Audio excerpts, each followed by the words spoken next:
Hello friends, welcome to ICS platform. आज है 14 October और 14 अक्टूबर करेंगे हम current affair from the Hindu, Indian Express और पीआईबी। चलो वीडियो स्टार्ट करते हैं। देखो दोस्तों, जैसे कि मेरे वीडियो की स्पेशलिटी रहती है कि मैं अपने वीडियो में पहले इंडेक्स बताता हूं कि मैं पढ़ाने वाला क्या कहूं।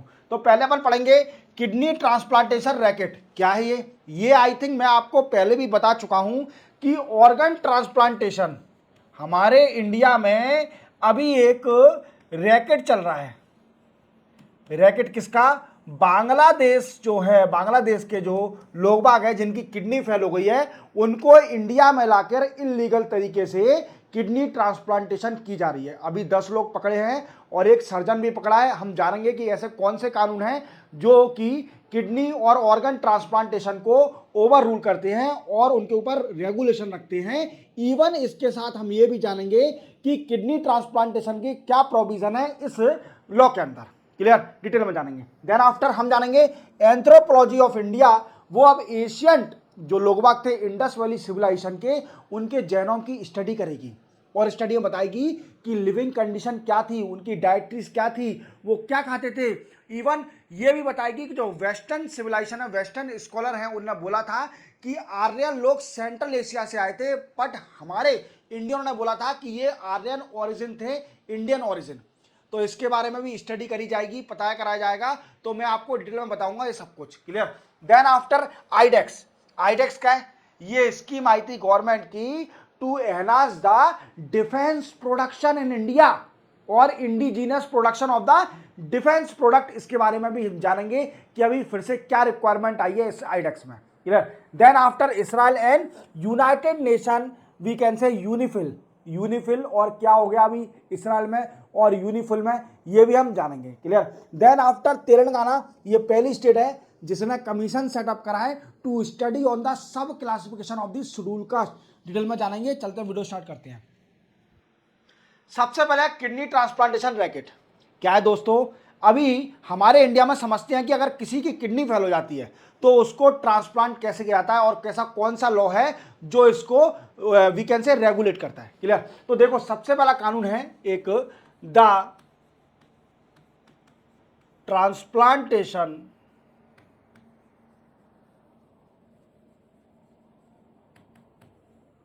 Of human organ act 1994।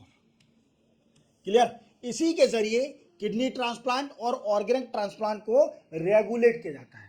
क्या करा जाता है? ऑर्गन ट्रांसप्लांट और किडनी ट्रांसप्लांट को रेगुलेट किया जाता है इसी कानून के जरिए। अब क्या है दोस्तों कि अगर मान लीजिए किसी की किडनी फेल हो जाती है तो उसको किडनी कौन दे सकता है ट्रांसप्लांटेशन के लिए?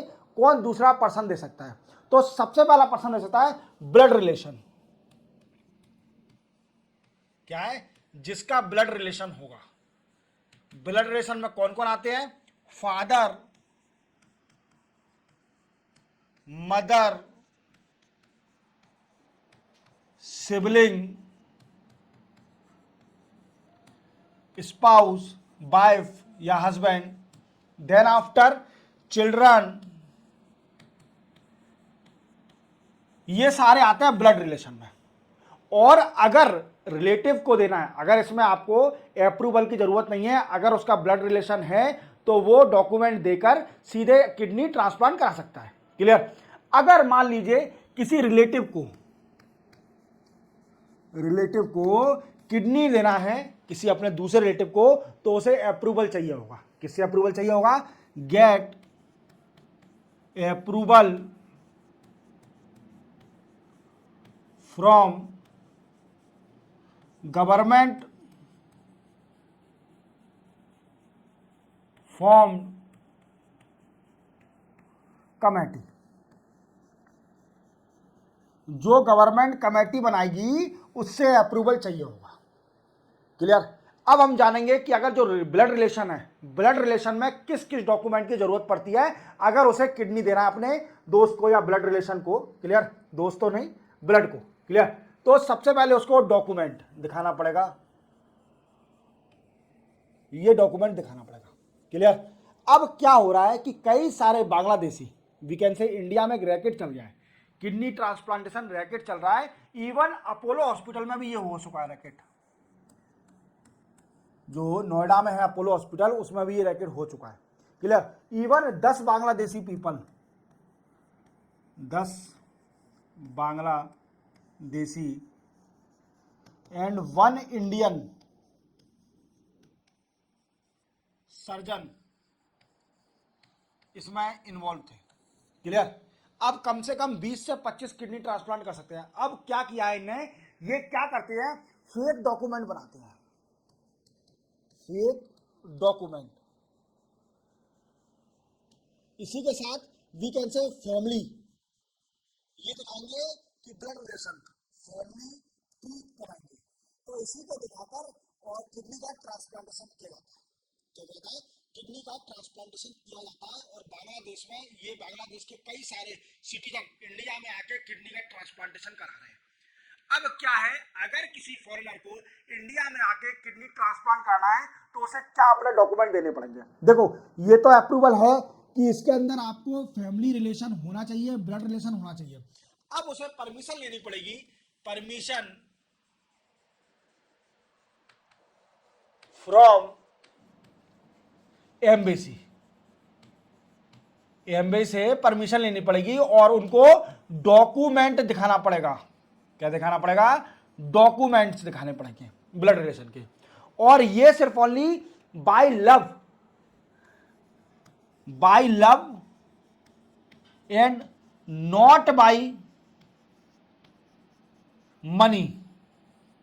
मींस प्यार मोहब्बत में किडनी वी कैन से दे सकते हैं, बट मनी का नहीं यूज होगा इसके अंदर, पैसे का यूज नहीं कर सकते आप किडनी ट्रांसप्लांटेशन कराने में। बट ये हो रहा है इंडिया में, कुछ सिटीजन मिले हुए हैं, सर्जन मिले हुए हैं, इवन पकड़ में आए हैं। तो आपको ये न्यूज बताने का सिर्फ ओनली यही मोटिव था कि आप कानून समझ सको, the transplantation of human organ act 1994, जिसमें सिर्फ ओनली ब्लड रिलेशन ही वो किडनी दे सकता है और ऑर्गन ट्रांसप्लांटेशन कर सकता है। इवन अगर रिलेटिव को देना है, ऑर्गन ट्रांसप्लांटेशन कराना है, तो वो पहले अप्रूवल लेगा from the government, from committee, वो अप्रूवल देगी तो ही उसका ट्रांसप्लांटेशन होगा। इवन अभी ये न्यूज मैं पहले ही बता चुका हूं कि बांग्लादेश के कुछ सिटीजन बांग्लादेश के इंडिया में आके इलीगल तरीके से अपना किडनी ट्रांसप्लांटेशन करा रहे हैं बाय फोर्स ऑफ मनी और फॉगरी डॉक्यूमेंट और ब्लड रिलेशन दिखाकर ये किडनी ट्रांसप्लांट हो रहा है। इवन कई सारे डॉक्टर ऐसे मिले हुए हैं, तो ये मनी के जरिए और पकड़ में आए हैं। क्लियर। तो आप मेंशन करके आया ना, ह्यूमन ऑर्गन, जैसे ऑर्गन ट्रांसप्लांटेशन में आ सकता है, किडनी ट्रांसप्लांटेशन में आ सकता है, तो आपके लिए रिलीवेंट नहीं ये न्यूज। चलते हैं अपन नेक्स्ट न्यूज पर। नेक्स्ट न्यूज है, government decided to study Asian people. देखो आप जानते हो कि हमारे यहां पर हड़प्पन कल्चर था। सबसे पहले इंडस वैली सिविलाइजेशन, जो कि इंडस वैली सिविलाइजेशन, ये क्या है, फर्स्ट वर्ल्ड की अर्बन सिविलाइजेशन है। देख रहे हो, अर्बन मान रहे हो कि देखो कितनी प्यारी सिटी अर्बन सिविलाइजेशन थी। जब देख रहे हो आप कब की बात कर रहा हूं मैं, तभी से हम कितने होशियार हैं, तभी से इंडिया के लोग बाग कितने होशियार हैं। और आर्यन पीपल ये आए थे इंडिया में और इन्होंने इंडस वैली सिविलाइजेशन का, क्लियर, इंडस वैली सिविलाइजेशन इससे पहले की थी, आर्यन पीपल की खोज करी जाएगी। क्लियर। क्या हुआ, आर्यन पीपल बाद में आए और इंडस वैली सिविलाइजेशन पहले। क्लियर, ये भी याद रखना। अब क्या कहता है, वेस्टर्न कल्चर क्या कहता है, वेस्टर्न थ्योरी क्या कहती है, वेस्टर्न थ्योरी कहती है कि जो आर्यन थे, केम फ्रॉम सेंट्रल एशिया। क्या है, Aryan people came from central Asia. और इंडियन थ्योरी क्या कहती है,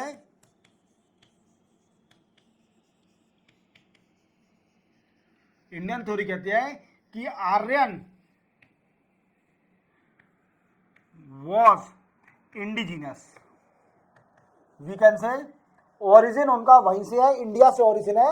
और ये रहते थे on the bank of on the bank of Saraswati river.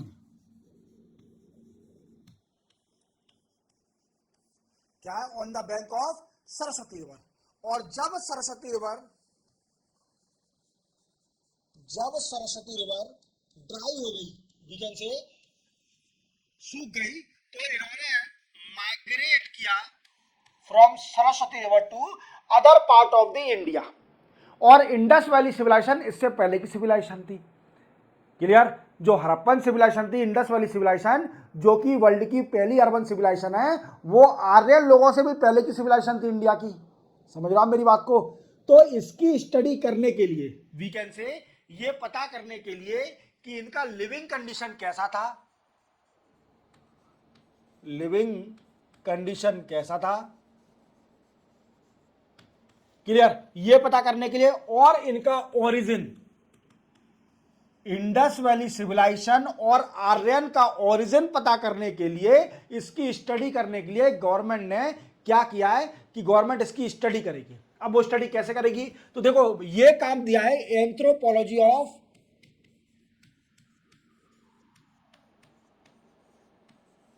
Survey of India, इसको काम दिया है। और इसकी स्टडी कैसे होगी? तो हमारे पास 300 एशियंट स्केलेटन है। ये एशियन कल्चर के 300 एशियन स्केलेटन है। अब इसकी डीएनए एनालिसिस होगा, डीएनए एनालिसिस किया जाएगा, जिससे यह पता किया जाएगा कि इनका जो इंडस वैली सिविलाइजेशन और आर्यन पीपल का ओरिजिन कहां का है, ओरिजिन कहां का है। अगर वेस्टर्न थ्योरी कहती है कि Aryan people came in India from central Asia, और इंडियन थ्योरी कहती है कि जो आर्यन लोग थे ये ओरिजिन थे इंडिया के, और ये बैंक सरस्वती के बैंक पर रहते थे, सरस्वती नदी के किनारे पर बसे हुए थे। जब सरस्वती रिवर सूख गई तो इन्होंने माइग्रेट करके दूसरी सिटी में, मतलब इंडिया के कहीं और सेटल हो गए। क्लियर? इतना समझ में आया? तो ये कॉन्फ्लिक्टिंग थ्योरी को रिजॉल्व करने के लिए, क्या है, दो कॉन्फ्लिक्ट थ्योरी को रिजॉल्व करने के लिए कि आर्यन पीपल का ओरिजिन क्या है, और इंडस वैली सिविलाइजेशन जो मोहनजोदारो, हड़प्पन, लोथल सिविलाइजेशन, इसका ओरिजिन कहां से हुआ, आर्यन पीपल का ओरिजिन कहां से हुआ, तो ये जानने के लिए गवर्नमेंट अब स्टडी करेगी। जेनोम सीक्वेंसिंग भी बोल सकते हैं अपन, या फिर डीएनए एनालिसिस भी बोल सकते हैं। और 300 स्केलेटन जो कि कलेक्ट कर गए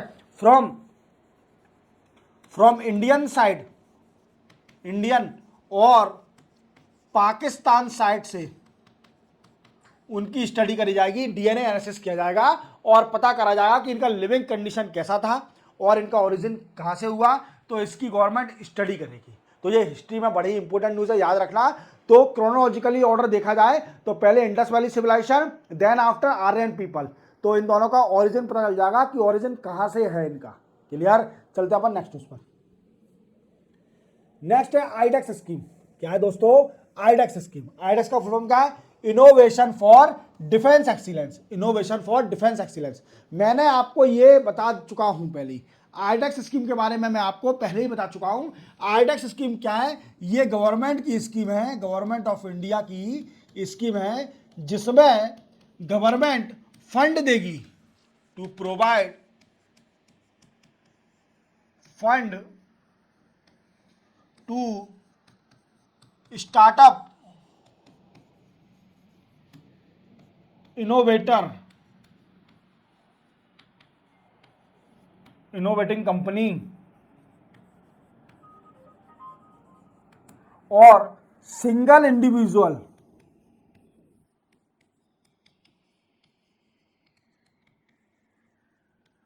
उनको गवर्नमेंट फंड देगी for developing, we can say, defence product and aerospace product.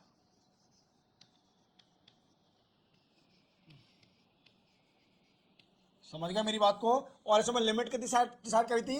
1.5 crore. कितनी? 1.5 करोड़। समझ गए मेरी बात को। इवन गवर्नमेंट ने 1.5 करोड़ से बढ़ाकर इसकी स्कीम कर दी थी 10 करोड़। अगर कोई स्टार्टअप है, अच्छा इनोवेटिव आइडिया है और वो उस चीज पर काम करना चाह रही है that is related to the defence product और दी एरोस्पेस प्रोडक्ट, तो वो गवर्नमेंट से फंड ले सकती है। किस स्कीम के जरिए? आईडेक्स स्कीम के जरिए। समझ रहे हो मेरी बात को। तो आईडेक्स स्कीम क्या है? ये गवर्नमेंट ऑफ इंडिया की स्कीम है। अगर कोई भी स्टार्टअप, अगर कुछ भी innovative related to defence product और दी एरोस्पेस प्रोडक्ट, तो वो गवर्नमेंट से फंड ले सकता है। इनिशियली इसकी लिमिट थी 1.5 करोड़ रुपीस, बट अब राइट नाउ इसकी लिमिट बढ़ा दिया और इसकी लिमिट कर दिया है 10 करोड़। कितनी कर दिया है? 10 करोड़ लिमिट कर दिया है। 10 करोड़ तक वो फंड ले सकता है गवर्नमेंट से। कोई भी स्टार्टअप जो कि इनोवेशन, कोई भी आइडिया है उस पर related to defence aerospace technology, तो वो गवर्नमेंट से फंड ले सकता है। क्लियर? अब क्या हुआ है दोस्तों, इसमें फंड में क्या दिक्कत आ रही है? ठीक है सर, ये स्कीम तो आपने पहले ही बताई थी आईडेक्स स्कीम। अब ये नया क्या है इसके अंदर? नया ये है कि जो आईडेक्स स्कीम है इसमें फंड कम पड़ गया है। फंड का जो अलोकेशन किया था वो कम पड़ गया है। और iDEX scheme ministry of defence ने गवर्नमेंट से रिक्वेस्ट करी है कि और फंड दिया जाए इस स्कीम के अंदर। क्या दिया जाए? और फंड दिया जाए इस स्कीम के अंदर। समझ रहे मेरी बात को? और फंड दिया जाए स्कीम के अंदर, जिससे कि ये आईडेक्स स्कीम कंटिन्यूअसली चलती रहे।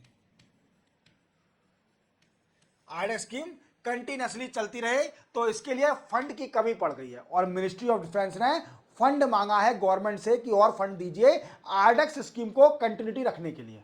क्लियर? अब देखो दोस्तों, गवर्नमेंट की एक स्कीम और आई थी, अदिति स्कीम। अदिति स्कीम क्या है ये स्कीम? देखो, इसका फुल फॉर्म है acing development of innovation and technology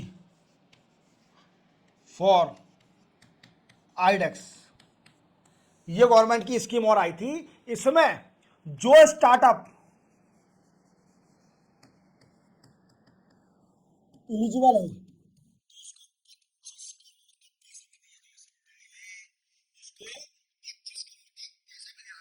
तो आप पूरी तरह समझ गए होंगे कि आईडेक्स स्कीम क्या है।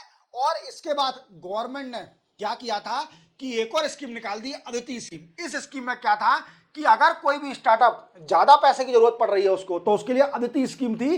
वो 25 करोड़ तक गवर्नमेंट से फंड ले सकता है रिलेटेड टू डिफेंस प्रोडक्शन और दी एरोस्पेस प्रोडक्शन। तो आप पूरी तरह समझ गए होंगे कि आईडेक्स स्कीम क्या है और अदिति स्कीम क्या है। और डिटेल में जानना है तो देख लीजिए। क्लियर? तो देखो, इसके साथ साथ ऐसे ही मैंने बता ही दिया। तो गवर्नमेंट क्या, मिनिस्ट्री ऑफ डिफेंस गवर्नमेंट से फंड मांगना चाहती है रिलेटेड टू आईडेक्स स्कीम और अदिति स्कीम। क्लियर? चलते अपन नेक्स्ट उस पर। नेक्स्ट है Israel attack on UNIFIL. UNIFIL क्या है? देखो, यूनिफिल क्या है? United Nation interim, we can say force in Lebanon. ये क्या है? यूनाइटेड नेशन की पीस कीपिंग फोर्स है।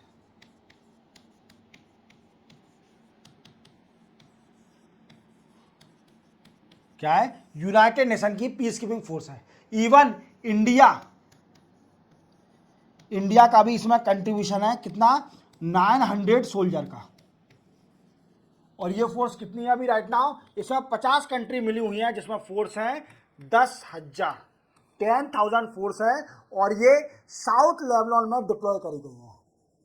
South Lebanon fight against Israel military. Israel military से लड़ने के लिए ये फोर्स डिप्लॉय करी गई है साउथ लेबनान में। आप जान लो कि इसराइल बराबर अटैक कर रही है साउथ लेबनान पर। और इवन जो इसराइल डिफेंस फोर्स है ये क्रॉस भी कर चुकी है ब्लू लाइन को। किसको क्रॉस कर चुकी है? ब्लू लाइन को क्रॉस कर चुकी है। और ब्लू लाइन क्या है? It is a border of Israel and Lebanon. Israel और लेबनान का बॉर्डर है ब्लू लाइन, और ये 120 किलोमीटर है। मैंने आपको प्रीवियस लेक्चर में हालांकि ये बता चुका हूं ब्लू लाइन के बारे में कि बॉर्डर एरिया जो 120 kilometre border area of the Israel and Lebanon, that is called a blue line. क्या कहते हैं? Blue line. और इसराइल डिफेंस फोर्स ने ब्लू लाइन को भी क्रॉस कर दिया है। अब क्या हुआ है दोस्तों, न्यूज में क्यों है? क्योंकि इसराइल जो डिफेंस फोर्स है, इसने अपने टैंक के जरिए अटैक कर दिया, attack on gate of UNIFIL, means UNIFIL जो है फोर्स है, United Nation peace keeping force, इसके गेट पर अटैक कर दिया, जिससे जिससे यूनाइटेड नेशन की पीस कीपिंग फोर्स, उनका मूवमेंट रुक गया, उनका मूवमेंट हो गया। इवन 15 फोर्स, जो 15 लोग हैं सोल्जर, उनको थोड़ी प्रॉब्लम भी आने लगी। क्या? उनको स्किन इरिटेशन होने लगा ये धुआं से, जो भी। क्लियर? तो ये सारी प्रॉब्लम आ रही है यूनाइटेड पीस कीपिंग फोर्स का। तो इसराइल क्या है, बराबर अटैक कर रही है और बोल रही है यूनाइटेड नेशन से कि आप इस फोर्स को विड्रॉल करिए, आप इस फोर्स को विड्रॉल कर लीजिए लेबनान से, साउथ लेबनान से। क्लियर? और आप जानते हो कि इसराइल और लेबनान में अभी वार चल रहा है, क्योंकि जो हजबुल्ला है उसके लीडर जो सैयद हसन नसरुल्लाह, उनकी डेथ हो गई थी इसराइल के अटैक के कारण। क्लियर? और तभी से वार चल रहा है, और उसी को देखते हुए ईरान ने अटैक करा था 180 बैलिस्टिक मिसाइल ऑन इसराइल, और इसराइल बराबर अटैक कर रही है ऑन साउथ लेबनान, जो कि बेस है किसका? हिजबुल्लाह का। साउथ लेबनान जो है वो हिजबुल्लाह का बेस है, और वहीं पर यूनाइटेड नेशन की फोर्स डिप्लॉय करी गई है, जो कि लड़ाई लड़ रही है बराबर अगेंस्ट इसराइल मिलिट्री फोर्स। समझ रहे हो मेरी बात को मैं क्या कहना चाह रहा हूं? तो इसराइल जो डिफेंस फोर्स है उसने अटैक कर दिया on the gate of United Nation peace keeping force, जिससे कई सारे सोल्जरों को स्किन इरिटेशन हो रहा है और उनका मूवमेंट भी रुक गया है। और इसराइल का यह कहना है कि जो यूनाइटेड नेशन की पीस कीपिंग फोर्स है साउथ लेबनान में, उसको जल्दी जल्दी विड्रॉल करा जाए, नहीं तो कोई भी कैजुअलिटी हो सकती है। Even India is the second largest contributor of in United Nation peace keeping force. हालांकि इंडियन एक्सप्रेस में सेकेंड लार्जेस्ट बता रहा है और हिंदू में थर्ड लार्जेस्ट कंट्रीब्यूटर बता रहा है। ये कॉन्फ्लिक्ट पॉइंट है कि India is the second largest contributor United Nation peace keeping force या third largest United Nation peace keeping force.